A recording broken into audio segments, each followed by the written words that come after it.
Tässä käyn lyhyesti lävitse, miten tämä liiketoiminnan kokonaisvaltainen itsearviointi, miten näihin täytetään ja mikä on tarkoitus tulla lopputulemana.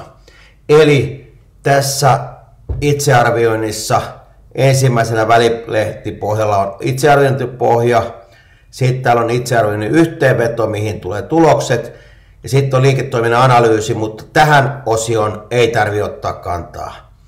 Eli otetaan tässä vaiheessa kantaa vain itsearviointipohjaan, eli tänne tulee arvioijan nimi ja ajankohta, milloin tämä täyttäminen tapahtuu tai aloitetaan.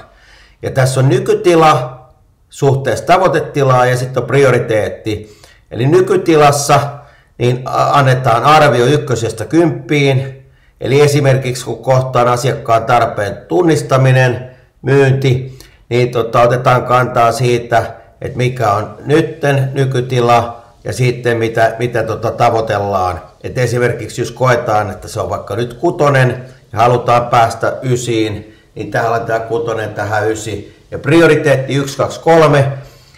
Eli tärkeää osata priorisoida oikein, että ykkösprioriteetteja vähän niin kuin 20-80 säännöllä, että mitkä on tärkeimpiä, niin kirjoitetaan 1 tähän ja vähiten tärkeä niin 3. Ja sitten tässä on tosiaan 12 osa-aluetta. Täällä on myynti, johtaminen, strategia, henkilöstö, asiakkuuden johtaminen, markkinointi, itsensä johtaminen, tuote- ja palvelukehitys, taloudenhallinta, tietohallinto, liiketoimintamallit, riskienhallinta, liiketoiminnan arvoverkko. Niin suositeltavaa olisi, että vastaa ensin 6 osa-alueeseen näihin ja sitten toisessa tapahtumassa 6 ja sitten lopussa ota vielä 3. ajankohta, milloin tuon nämä omat ehdotukset kehittämistoimenpiteeksi. Saat ottaa kantaa kaikkiin, mutta erityisesti niihin, mitkä on prioriteetti 1 tai sitten ne, missä nykytila ja tavoitetilan välinen ero on suurin.